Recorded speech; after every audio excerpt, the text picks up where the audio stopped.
So, good morning. I hope you had a good breakfast. For those of you that are just joining us, we hope you're still energized and ready for an exciting morning. We have this plenary, and then we have some additional museum tours. How many of you went on a tour yesterday? Show of hands. Phenomenal. Were they good? I see already some clapping. How many of you were headed out on a tour today? Awesome. Awesome. How many of you are heading to the airport immediately after this plenary?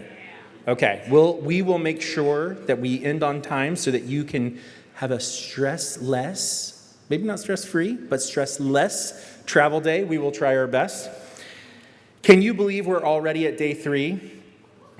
It is hard to imagine. I appreciate that there was a little bit of an awe there. Not like a couple woos, but also like, aw. You know, our team has been planning this summit for the better part of about 6-7 months, which is actually a very compressed timeline. Usually for a conference this size, we would actually spend a whole year planning for something this exciting. So it's been very, very exciting for us to see all of that work kind of come to fruition with all of you. You all make all of that work so exciting. It's hard when we're, answering the 1 millionth email about museum groups or plane tickets or luggage, for us to keep in mind all of this. And you are what is so exciting about a summit like this. And so it's been a joy for us to get to interact and engage with you over the last, 3 days if we count today. And we're even already looking forward to future STEM Scholar meetings, but this will hold a special place in our memory as being the first ever Scholars meeting in history. Yeah, you can applaud for that. I wasn't fishing for applause there, but you all deserve applause, so it's great to have. So. I hope that you've enjoyed your time over the past couple of days. I hope that you are walking away from this convening feeling a couple different things. One, I hope you feel a little tired, and I hope that means not just because you went to some awesome places last night for dinner, but also that you have spent several days engaging with each other, learning not only about your STEM disciplines, but learning about the STEM field, learning about career opportunities, career pathways, ways to follow not just kind of traditional STEM pathways, but really ways to let your passion guide your journey in STEM forward. And we hope that your minds have been expanded in thinking about all of the different ways your education and your learning can actually be put to work across the STEM enterprise, and really about making your communities, your homes, your families, have better, richer lives because of the work you do. We hope that you're leaving this meeting with lots of new connections. We hope that your network of STEM scholars and STEM programs and STEM jobs has grown exponentially. And we hope that you're taking with you, hopefully, a renewed sense, or maybe a continued sense of passion, of joy. For those of you who might feel like I'm the only first generation person in my program, or I'm the only low income person in this class, or I'm the only person of this identity in this space, I hope that this has also been an opportunity for you to feel connected to others and to know that you belong in STEM, and that in fact, as we oftentimes say, all of science and the progress of the STEM enterprise comes down to the authorship of ideas. And the greatest way for us to increase the STEM's progress is to have a plethora of authored ideas. This is how we come to innovation. This is how we come to scientific excellence, by lots of different folks who see the world in lots of different ways and can put their creativity and talents towards solving the world's biggest problems. And that is why we need more people from all walks of life in STEM, and just more people in STEM in general, right? So we have a plenary, which I'm going to turn to now because that's enough pontificating for me. I'm super, super excited to be welcoming our final keynote speaker, Dr. Aeriel Leonard, who's an assistant professor in material science and engineering in the Material Science and Engineering Department at The Ohio State University. people from OSU are really, I don't think Aeriel necessarily falls into this count, but people at OSU, do we have any OSUers here? There we go. And it's very important to have the as a part of the Ohio State University. Her research group focuses on understanding microstructural scale mechanisms of damage and deformation in microstructurality and compositionality complex metallic alloys. Social scientist. She was awarded the Department of Energy Early Career Award in 2022 and the Office of Naval Research Young Investigator Award in 2021. In 2022, Dr. Leonard served as the chair of the 4th Summit of Diversity in Mineral, Metals, and Materials in Anaheim, California. She serves as the co-advisor of the undergraduate chapter of the Society of Women Engineers, or SWE, at Ohio State. She earned her bachelor's degree in metallurgic and material engineering from the University of Alabama. There we go. And she earned her PhD at the University of Michigan in material sciences and engineering. I also want to point out Dr. Leonard's full bio is in the Whova app. Please continue to check it out because there's a lot of really, really exciting things that she's done already in her early career. But one of the things I want to point you to in particular is that she also runs a lifestyle blog titled Aeriel Views, aimed at young graduate and professional students. So, check it out. Dr. Leonard, please join us.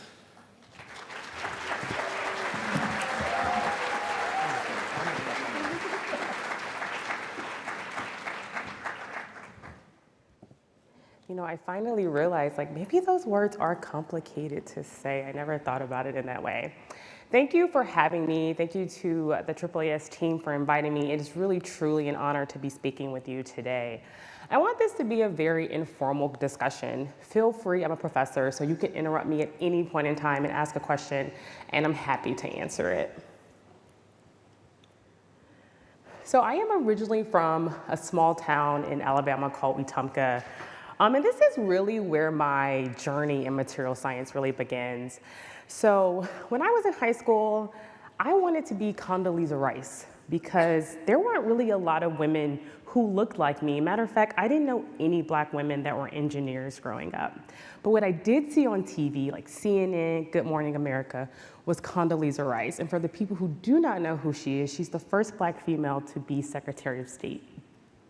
And so I wanted to be like her. I wanted to go to law school and be a lawyer and be in this very powerful position. I didn't know what type of position, but some type of powerful position. But I had a high school science teacher named Dr. Virginia Velarde. And she said to me, you're really good at math and science. Would you want to do science fair? My really only idea of science fair is what you see on the Disney Channel, right? The volcano that blows up. I was like, I don't know. And she was like, no, not the volcano that blows up. You can actually do college level research as a high school student. I was like, research? Like, what do we mean by college level research?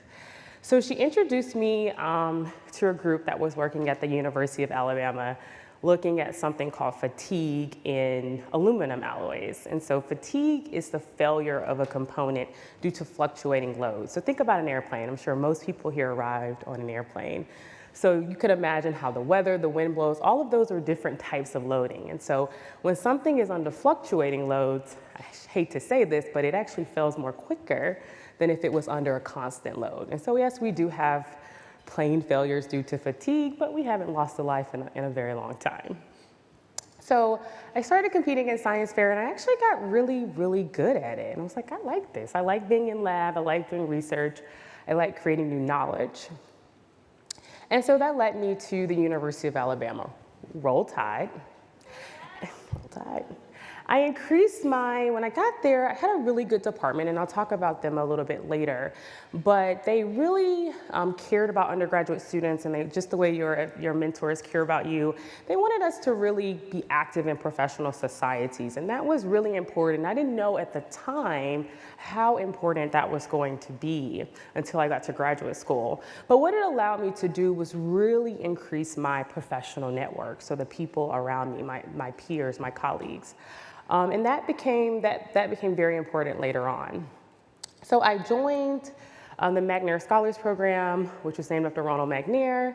And I continued to do research, but my first experience in research in in undergrad, was the clean room. And for anybody who does clean room research, semiconductors are very important, but I hated it. First of all, you have to put on this very hot suit. Everything's this small. You have to use these small tweezers. Everything's falling. And I was like, I don't know if this research thing is really for me. And one day I was sitting in class and one of the professors said, I'm looking for a student that may want to do some fatigue and magnesium. And I was like, oh, I've done fatigue before, sure. And I really started to fall in love with fatigue again. And I'll talk a lot about fatigue, this is what I do now. While I was there, I got invited to do a fall program at the University of Michigan, and it's actually where I met my PhD advisor. And so he invited me to do an REU, or at Michigan it's called SROP, or Student Research Opportunities.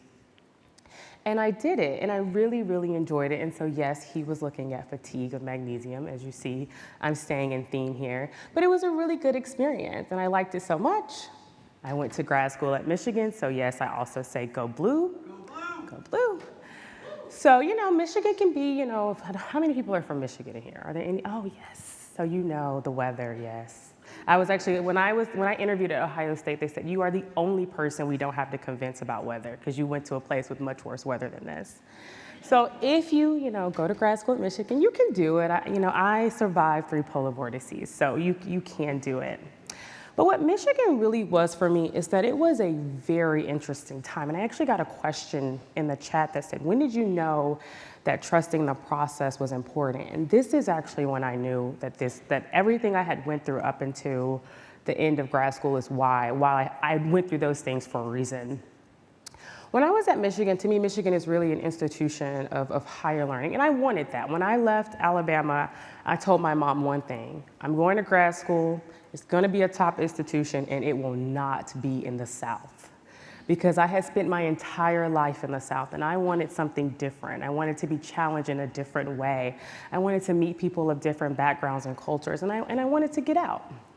So yes, I went to a very, very cold place. But at Michigan, I had a really good PhD advisor, and I'll talk a little bit about him later too. But he is why I know, he was a white man, and he is why I know that the experience does not have to be bad for you because you have someone that is different than you as an advisor. He was a very good PhD advisor. And he told me, if you do your job, I'll do mine. And I worked really, really hard while I was in grad school. And I said to him one day, I want to see this phenomenon. I actually can't see it with the microscope. I need to go to a synchrotron. I had no idea what a synchrotron was. I read it in a paper. It sounds like something in a Marvel film, but it's actually a powerful instrument. So we have 3 sources in the US. We have CHESS at Cornell. We have the Advanced Photon Source at Argonne. You don't even know it's there, in Chicago, and we have one in California. So what a synchrotron is, it's an underground ring, and it's where electrons just float through. And they're going at very, very high speeds, and eventually they get to a magnet. And when they get to the magnet, they bend and they shoot out an X-ray in the high energy regime. You can actually tunnel that X-ray, and you can look at something, how it's deforming in real time without destroying it. So it allows you to really see in 3 dimensions what's happening to a material. So I went to the synchrotron, got really into in situ work, and that's kind of why I do in situ work now. But another part of Michigan is it's really where I started to think about where my purpose and passion intersected. So when I was in grad school, I was struggling a little bit here because I always thought about what I wanted to be, and I wasn't really sure what I wanted to be. So I was talking to a mentor, and I said, I'm not, maybe I should just get a job. Like this is a lot of work. I mean, it's 5 years of your life. And I'm not really sure what I'm gonna do with this when it's done. And he said to me, well, you're thinking about what you want to be, but you should be thinking about who you want to be. And that was a very different question, right? And it challenged me to really think about why I was doing the things that I was doing and how are they gonna lead me to the person who I wanted to be. So I had a friend that was working in this project, developing a camp for undergraduate students in Liberia. So it's a small West African country. And she invited me. She said, I think you'd be really, really good at this. And I said, okay, sure, I'm happy to help, happy to go to the camp. And it was amazing. Actually, it was life-changing. It was the best 2 weeks of my life. And you can see the students here. But when it was the first time that I thought about how the things that I was doing in grad school were impacting me beyond my local environment, because I had really been focused in researching this one thing. And I said, okay, I've been fighting being a professor. I come from a family of educators. And I was like, I don't want to teach. It's a lot of work. They don't get paid a lot. Like, I want to make money. And when I wrote down the things that were the most important to me, it all led me back to being a professor. So this is when I said, you know what? I want to be in academia. It's going to be tough, but I want to do it. But I still wasn't quite sure what type of institution I wanted to go. So I know all of you all are from my majority teaching institutions. Some of you are from community college research institutions. You will learn that there's a million different types of universities. And I really wasn't quite sure which one I wanted to go to. Plus, I felt like I needed some experience. I wasn't sure if I was ready to be a professor. So I won an NRC postdoctoral fellowship, and I went to the U.S. Naval Research Laboratory. So how many people flew into DCA, Ronald Reagan? You just looked across the river, you would have looked directly at NRL. So it is the Navy's Fundamental Research Lab. And what it allowed me to do was apply the skills, so all of the in situ characterization work that I did as a grad student, it allowed me to apply those skills in a totally different problem. And I'll talk a little bit about why PhDs, I want all of you guys to get a PhD. I'll talk about how PhDs lead you to that. But what it really did was build a foundation for me for having a career in academia. I got to meet with, the Navy folks and really understand what was important to them. I got to meet program managers. When you're in DC, you have access to all of the government agencies, so you can really meet with people face to face. But even though I enjoyed NRL, it didn't have one thing. It didn't have students. And I really missed academia. So after being there a few months, I was certain that even though I thought I wasn't ready for academia, I was ready to go. So I took my talents to the Ohio State University. Go Bucks. And it's been a really, really good experience so far. I've only been there for 2.5 years. So I'm in the middle of my 3rd year. I have a group of about 4 PhD students, a postdoc, and an undergrad. And what we focus is on understanding deformation-induced phenomena in structural materials. So structural materials are any materials that bear load. So this chair that you're sitting in, you don't want that chair to just fall to pieces when you sit in it, right? So people like me really study how we can expand the life of a component or how we can expand the amount of load or weight it can carry. We're thinking about that constantly. But again, I talked about that intersection of passion and purpose. And so I was always taught growing up, if you're not doing something to help people, what are you really doing it for? And so something that I'm really passionate about is introducing material science to small, introducing it to students that are at minority serving institutions. So we had our first workshop last year at Alabama State University. It's a university that's close to my heart. It's where my parents went and graduated from. And so we've been doing a lot of workshops there. As Travis said, I also run a blog called Aeriel Views, and I really just share my experiences, as an undergrad, as a graduate student, as a postdoc, as a professor, and I'm actually quite honest on the blog, so I like to keep it real so that you know. But for me, all of this has been something called processing to me. So I have this aluminum can. It's empty, right? Aluminum is actually quite important alloy. It's an important material. Aluminum cans are quite vital to your everyday life. It's how our food is usually stored, right? It's shipped. We drink out of aluminum cans. It's the most recyclable alloy. And this is a quite simple component. So it really only has 3 main components. It has this body that's on the inside and it has 2 end pieces. But this aluminum can, I like to think about myself as I've been processed to be this final product, similar to this can, right? So this can is processed by something called drawing, and then it's ironed out to make it quite thin. And so I like to think of these collection of processes in terms of ourselves, right? So when you process something the first time, do you get it on the first try? No. It actually takes a few times, right? So you have to fail, you have to learn, and you have to redesign the process, right? And you keep doing that over and over again, and sometimes it's exhausting. So maybe you fail a class, and you have to take double up semester, right? Or maybe you get to college and you realize college is really expensive and I'm gonna have to get a second job to pay for it, or maybe I'm gonna have to sit out the next semester. Or maybe you're the first person in your family or community to go to college, and when you go home, you don't feel like you belong here anymore, right? Like, these people are quite different than me. Maybe they don't get me anymore because I'm doing something different. Or maybe you think you really love chemistry, and when you get to school, you realize, man, I hate chemistry, and I'm gonna have to do something else, right?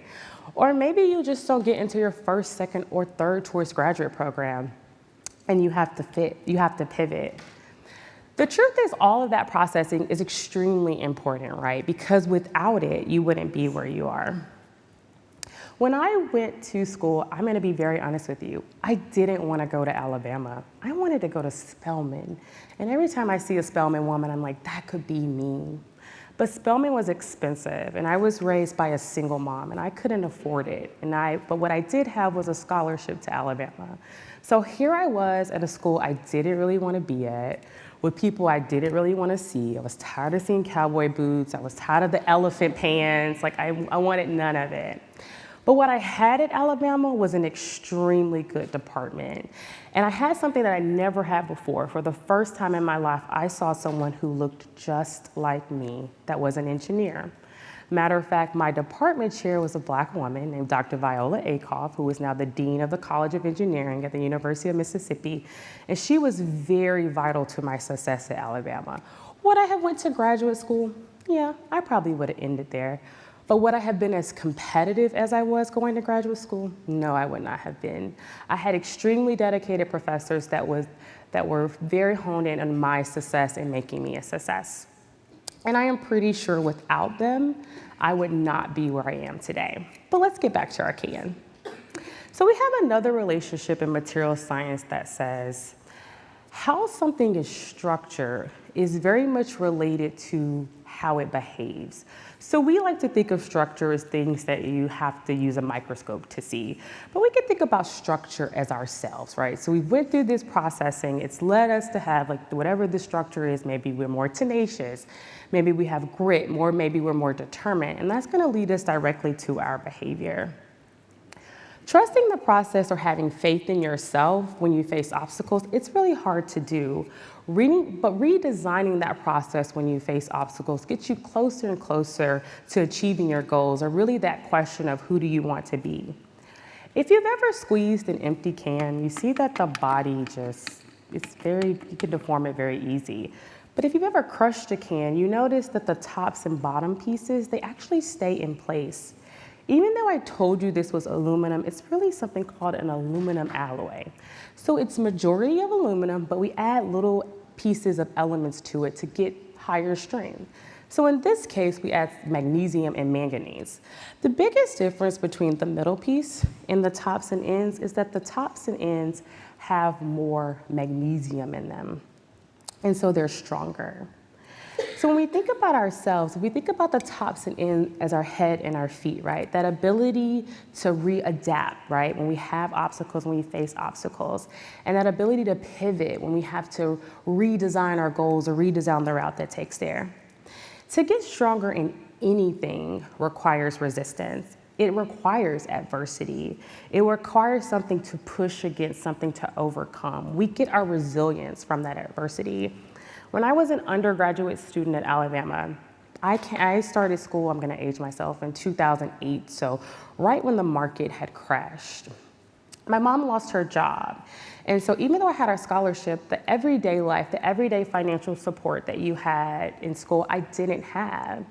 And I sat there thinking in my dorm room, what am I going to do? I don't wanna have to get a job, right? I wanna do something that is gonna mean something. And I'm a very methodical person.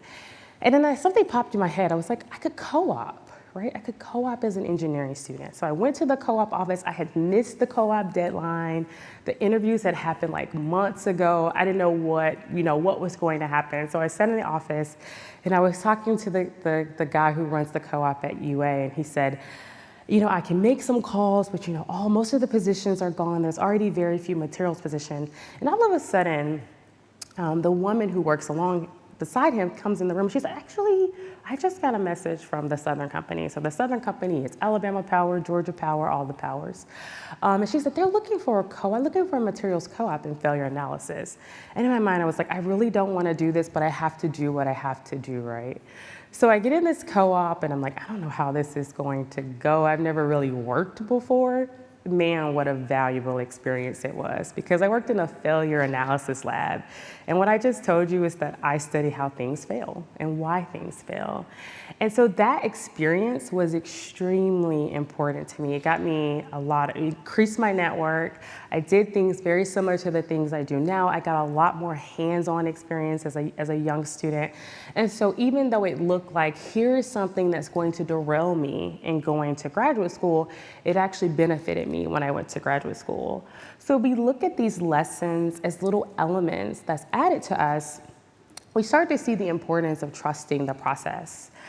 And so if you ever squeeze on a can that's full, you see it's extremely difficult to deform something when it's full. So think about you. When you are fulfilled, you are strong, you have grit, you're tenacious, you're hard to deform. Another thing that is when you're full, it allows you to pour into others the same way I'm pouring into you. So don't look at the little things or the big things that throw you off your path as things that are going to derail you. Think about them as these little elements that you need to be exactly who you want to be. So here's some words of wisdom according to me. I believe that you should take advantage of every opportunity. Sometimes you have that voice in the back of your head. Somebody asks you to do something, you're like, I don't really want to do this. But then there's something that says you should do it, you should do it. Taking advantage of your opportunities, it allows you to meet people. It allows you to gain skill sets that are extremely valuable. So when things are presented to you, don't be lazy and say, I don't want to have to do one more thing. Do that one more thing. It will make a difference. Science and engineering, as you know, is hard, but the skill set is extremely valuable. When people hire you or people go after you, they will go after you because you are a critical thinker. That is what you're actually being trained to do. You're being trained to see a problem, say, I think this is the problem, I think this is how we get to the solution, and implement that solution. And that's what people want. Who you enter is not who you exit is. And that really goes back to that adversity, right? That thing that you're having to push against. So when I finished my PhD, it felt like the world just lifted off of me. Now, when I got to the last thank you slide, I was like, oh my gosh, man, I did that. I'm smart. Like, people were asking me questions. It's like, I don't ask me any question. I know all of this, right? I am a firm believer. I think PhDs are needed. As Travis said before, we need people who have advanced degrees in science and engineering. And I think that PhDs offer you endless opportunities. If you ask anybody you know with a PhD to do something, they never like, I don't think I could do it. They're like, yeah, I could do it, figure it out. And so to me, all of you guys should get PhDs, but I know you all won't, but that's my hope. If someone is telling you no, you are asking the wrong person. I never take no for an answer. I was telling Jamila when I get back our proposal, sometimes I get rejected. I'm like, they had no clue who they're rejecting. I will find someone to fund this, okay? This is really good work. They're crazy. That's my belief. If I'm being told no, I'm just asking the wrong person. I got to get the right person. And that's the type of confidence you want to have. You want to have that type of confidence in yourself that says, I know I'm good. Even if you can't see it, someone's going to see it, right? And again, when you face those obstacles, picking yourself back up and getting to the goal. And of course, you have that moment where you're like, I need a breather, right? I need to just take a day and think about this. But don't take that day and forget. Take that day and come back to it. And one of the most important things I want to leave you with is that everyone is on their own individual path. When I started grad school, I was very young in my research group, so everyone was 4th and 5th years. And I remember talking, and I was like, they know everything. I am so stupid. Like, I cannot do anything. And then one day I sat there and went, I'm comparing myself to someone who's about to graduate. I just started, right? So I was on my path and they were on their path. And I want you to really believe that, right? That everyone is on their own path. There's a million ways to get from LA to New York City. But long as you get to New York City, That's what matters. Don't compare yourself to others. Don't look at the person beside you and say, well, they just won this award. I didn't win an award. Or, they got an A in this class. I only got a B. Doesn't matter, right? Trusting the process and believing in yourself. Thank you again to the AAAS team and Jamila and Tara for inviting me. I really enjoyed speaking with you today. I think this is a wonderful program. And I'm happy to take any questions.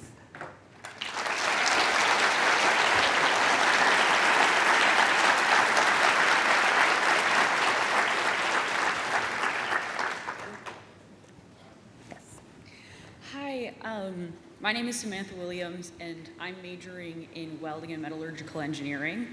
And I hadn't really thought about grad school a whole lot before coming here, but I was wondering if you suggested, or if you would suggest going on and getting a master's or a PhD in materials engineering.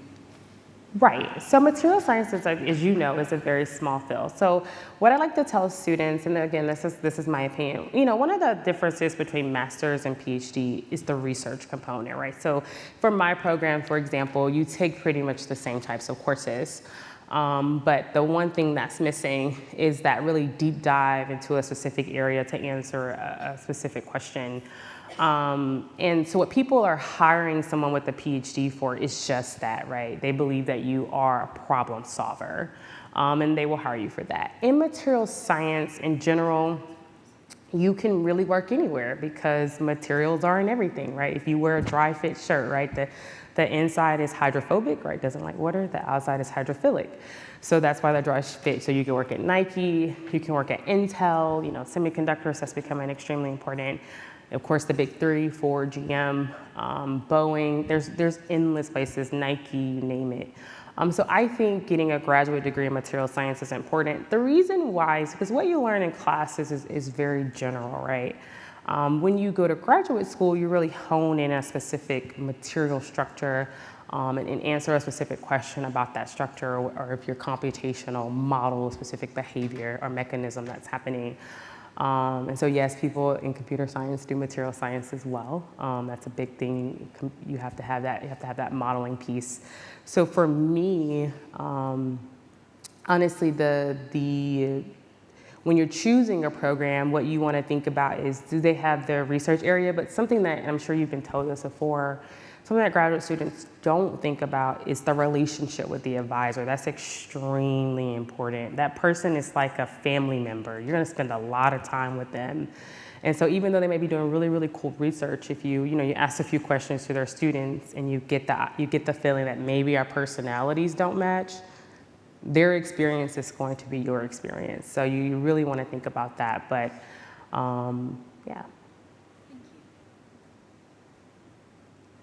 I think I'm not sure. Hello, my name is River Covey. I'm studying civil engineering. Was wondering if you could give me advice on how to fit in with a group that you don't necessarily feel you fit in with in a STEM community. Yeah, that's a very, very good question. So you could imagine being a woman in STEM, and being a Black woman, there are a lot of good old boy clubs, just the fact of it, right? And so sometimes it's very difficult, as you said, because the things that they may be interested in, you may not necessarily be interested in, or, there's just some cultural and background differences. For me specifically, I am not a believer in changing yourself to fit in with the group. So when you say fit in with someone, I don't think you should do that. I believe that you can always find one person, right? And that's all you need. You don't need 100 people to have community. All you need is another person outside of yourself to have community. So I don't encourage my own graduate students to try to fit in. I think that trying to change yourself, it leads to other issues down the road. I think that you should seek to find people who are like you, right? People who are like-minded like you, that like the same things that you like. Whether that's joining, if you like to knit, a knitting club. When I was at Alabama, people would play Quidditch. It's a thing, okay, do that too. Whatever you like to do. I took up running when I was at Michigan, and so I was in a lot of running clubs. And usually when you join, things based off your likes, like whether it's video games, you start to meet people that you say, okay, I click with this person, right? Maybe they're not in my program, maybe they work a regular job. But I click with them and they can be that source of community. So for me, I'm going to tell you, don't try to fit in with people. Try to find your own community of people who are like you. Thank you so much.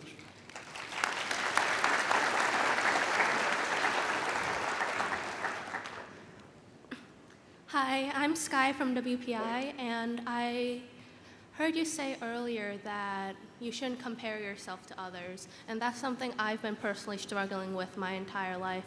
If I don't compare myself to others, say in my grade or in my friend group or in my program, how do I know where I'm supposed to be? That's a good question. So I only compete with me.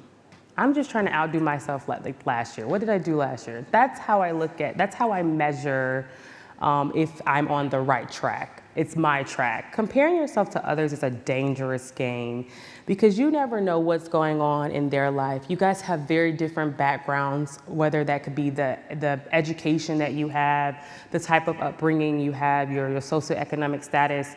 And so, all of those play a role in our trajectory. That's just the fact of life. And so when you're comparing yourself to someone, you don't know what they've had to get them to this point, right? The only thing you can do is focus on yourself. And it's hard to do. Even as a professor, I have to, LinkedIn sometimes can be very dangerous. I have to cut it off. I'm not gonna do it today, especially when you get rejected for something, not gonna happen. What I'm looking at, like I tell my PhD students, you shouldn't be looking for perfection. What you should be looking for is progression. So if you look at yourself as a freshman and you look at yourself now as a junior, you should be able to say, oh man, I couldn't solve this problem when I was a freshman, but now as a junior, I can solve that problem, right? How you're progressing from year to year. When you add up all of the progression, you're a much different person and you've had a lot of successes, right? And so I feel that you should not measure how well you're doing based off how well other people are doing.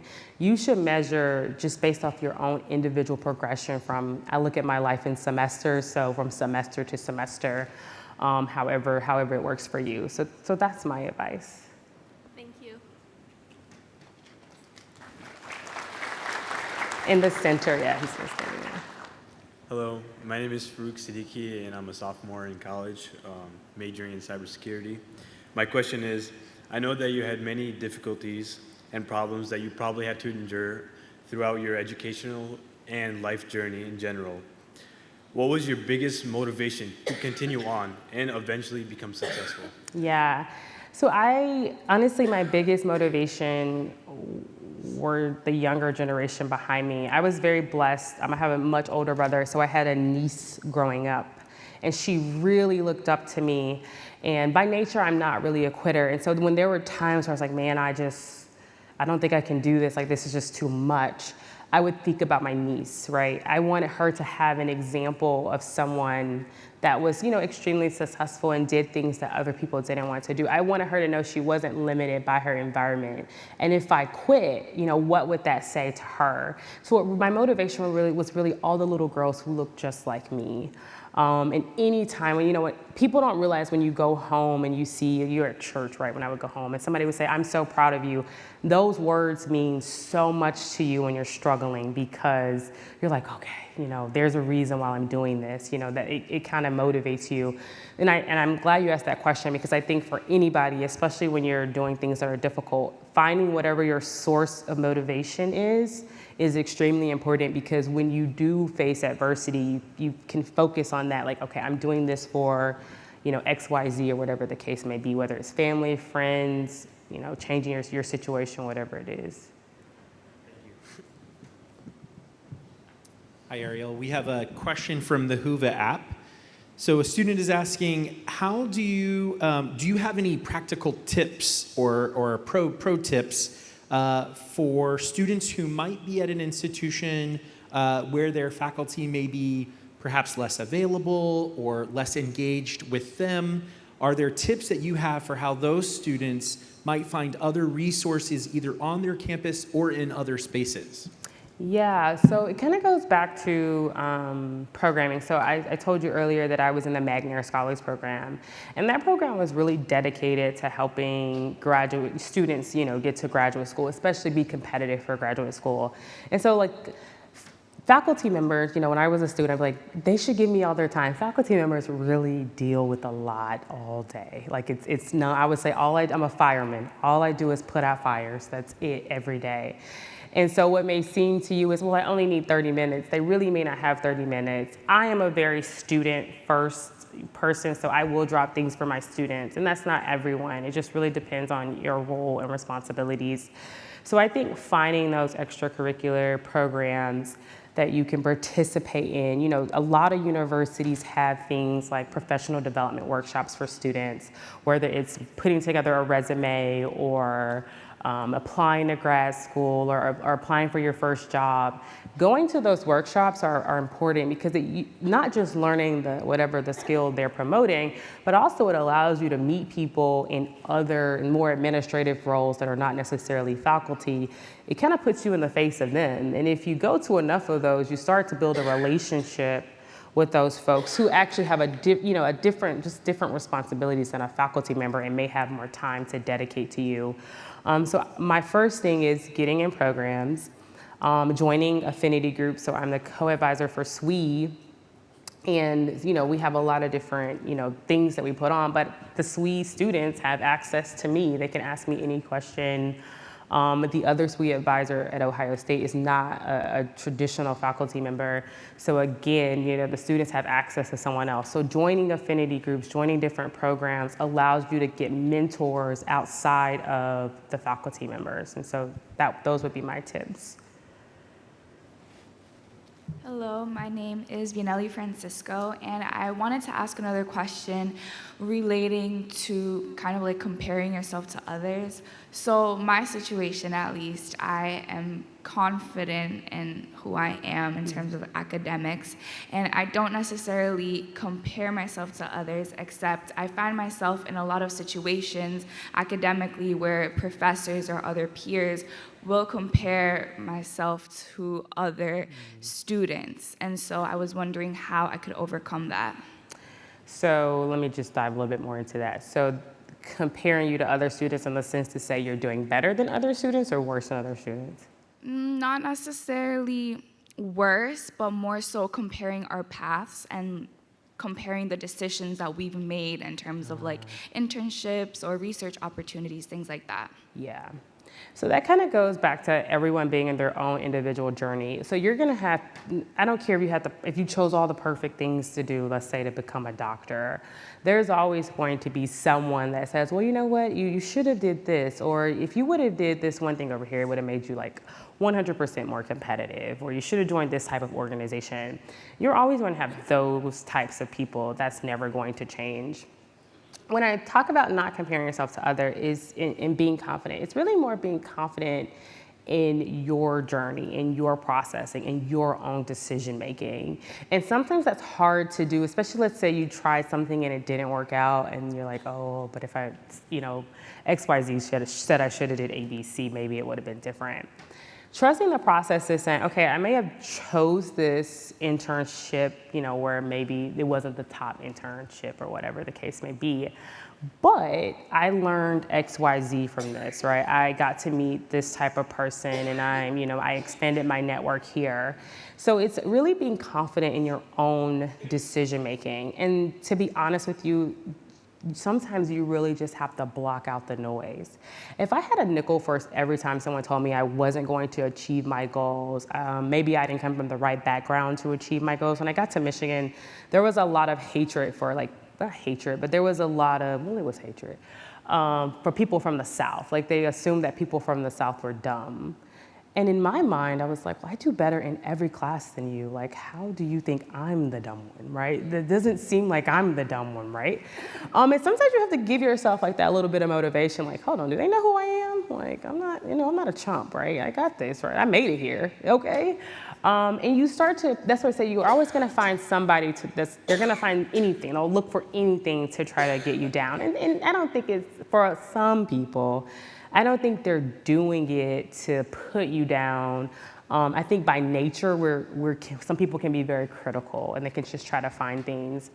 But what you have to believe is like, I'm doing this the way I want to do this, and I've been successful doing that, right? I've had successes, and maybe I didn't get it every time I tried, but I got it a good amount of time, or I got it the times I needed to get it. So it's really being confident in that decision making. Thank you. You're welcome.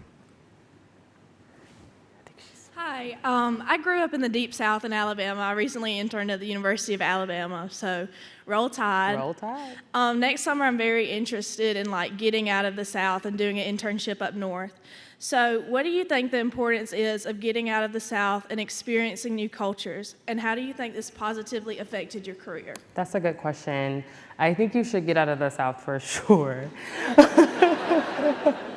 You know, there are a lot of parts of my Southern upbringing that have been extremely important to me. One of them is being able to continue to smile when someone is pissing me off. You've mastered that. You've seen that in action. I'm sure you've seen your mom, grandma do it. Just continue to smile. Yes, it's very interesting. So that politeness, that hospitality that we grew up with. So very advantageous things. I also think in the South, like by upbringing, I have like by nature some thick skin, which has served me well, especially when I left in, because in the South, we are more overt. When you get to the Midwest and the northern parts, they're a little bit more passive aggressive. So I prefer the overtness actually, but they are passive aggressive. And so in your mind, you're like, just tell me how it is. Like, why are we beating around the bush? It is what it is. So those are parts of you that will really help you. I think it's important to get out of, not necessarily if you live in the South, if you live in the Midwest, North, it's important to get out of any environment that you've spent your entire life in, because you really only can see that area, right? I had the benefit when I was young of traveling. So I knew that there was a world outside of my local environment. But for a lot of people, they don't, right? And when you go outside of, this local environment of yours, you start to meet people, and those people start to challenge you, not necessarily always academically. They start to challenge like beliefs you grew up with, and it allows you to see things in a broader context. Like, how do these things fit in the global world, in the big world? So I think for that purpose, it's good. When I think about when I went to Michigan, my roommate was a woman from India, and her and I got really close. And as we started to share stories, we realized that my upbringing in the South was very similar to her upbringing in India. Went to India, went to her wedding, just a very valuable experience that I would not have gotten if I, had not left my environment. The tips I would offer you is the same I've said before. The parts of you that are core to you, you keep those. You don't let anybody make you lose those. I don't care what they say. You have a Southern accent, so what? You don't have one, so what? You're not, so keep those parts of you, because you'll need to rely on that when things get hard. And so, maintaining at the core of who you are, but having the ability to open up your eyes and your mind to new experiences and new ideas, to me, is the most valuable part.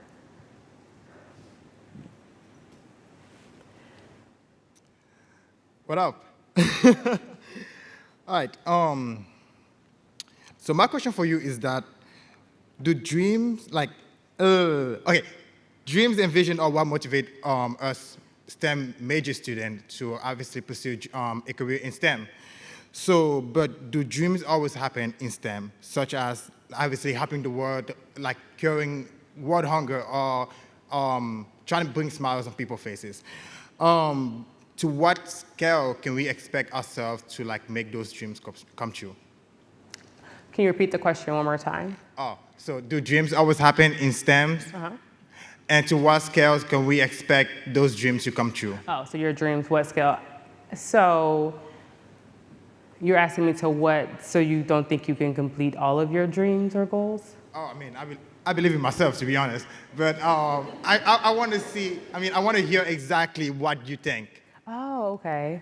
So I think that you all have the ability to achieve any goal you set, right? That's my belief. If you I am a strong believer that if you want it bad enough, you know, and sometimes it's hard, and sometimes you get knocked down, and you got to get back up, right? And sometimes you have to keep doing that for a while. So you have seasons where you're really, really good, and then you have seasons where it's just not, you know, the dots aren't really connecting. So I think that you should believe that any goal that you set forth, you can achieve. Now, what you should not believe is that that might be easy. So that's the challenge. It can be very hard. And sometimes things come very easily to people, and then they get that one thing that's not coming easy, and it knocks them down. And so that ability to know, like I tell my grad students, the first 2 years suck. I can't put it any other way. Research is hard. You're trying to learn new skills. When I graduated, I looked at the first picture I took with the microscope, and then I looked at the lab. I was like, man, what was I doing? Like, who did this? Like, this was horrible. But it showed my progression. But it showed, like, it's difficult to master a skill. It's difficult to get to that expertise, that, you know, the expert level. So I think you can achieve the goals you set. And I think also understanding that as you're going down this journey, you think it's a straight road, you may take deviations, and those goals may change. Those dreams may change. You know, if you dreamed of being a doctor, a medical doctor, and then, you know, you have a difficult time getting grad school, but maybe you do a research experience and it leads you to a PhD. Well, you know, right now it may seem like your dream of being a doctor may be over, but I know someone who got a PhD and then went to med school and is now a doctor in the Navy. So, you know, sometimes when you're going down those paths, it seems like that original goal is far away. But if you just keep going, you may come back to it, or you may find out, I actually never really wanted to do that anyway. I want to do something else. So I think you should believe in yourself. Cool. Thank you. Hi, my name is Chris Lee. I teach information technology at Florida State College at Jacksonville, Florida. And you're a great presenter. And at the risk of comparing myself, I'm having a little lecture envy. So have you always been this good in front of a crowd? And I know that there are some students, one from my own school, that has hesitation about speaking and being in front of crowds and audiences. So have you always been this good at presenting yourself? And if not, what did you do to overcome it? Or what tips can you share with these great minds who need to get their word out, get their results out, get their passion out? That's okay. If you ask my mom, she'll probably say, yeah, you've always been good at talking. Yes, I'm very good at that your whole life. So I think by nature, I like to talk and I like to present. As a fellow Southerner, you know that you spend a lot of time in church. And when it's time to do an Easter speech, you know, you better get up there and do it perfect, you know, memorize it, all of that. So I grew up a lot doing things like that. I think naturally I like to talk a lot. So I like to share my experiences a lot. But I will tell you actually how I started to become a really good presenter. I was a second-year grad student, and I went to a conference. It's a big society in my field called the Minerals, Metals, and Materials Society, or TMS. And I sat down in a room, and there was a professor from Utah named Dr. Ashley Spear. And I watched her present. And I said to myself, when I present, I'm gonna present just like that. I mean, she was amazing. And I walked up to her and I said, will you be my mentor? And she said, sure. And so she's been my mentor ever since I was a second-year grad student. So a lot of it is about, you know, so I said that to say too, like sometimes when you're watching someone present, you're like, man, they're amazing.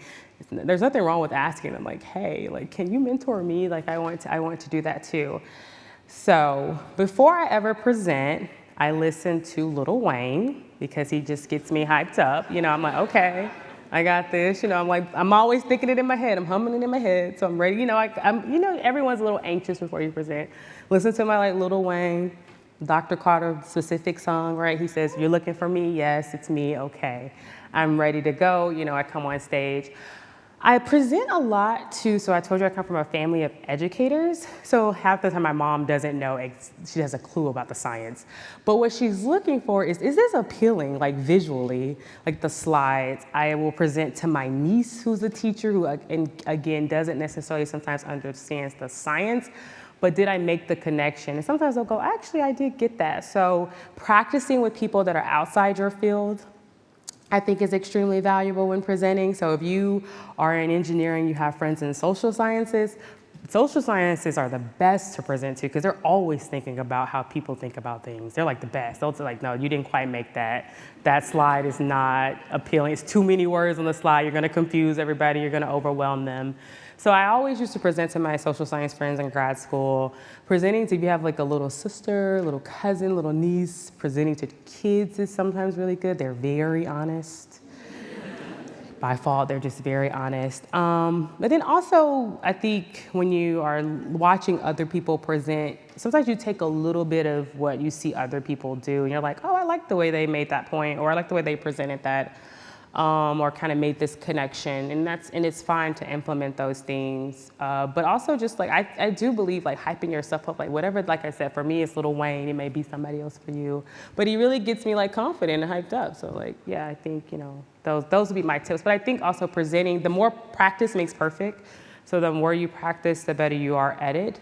Especially when people like don't like to talk a lot, or I even challenge my own students when they have to present to me every week in the meeting, and then I start asking like they give me like surface level, and I start digging like, oh no, explain this more and more. And some students are good at it, but the shyer ones are like, why is she asking me all these questions?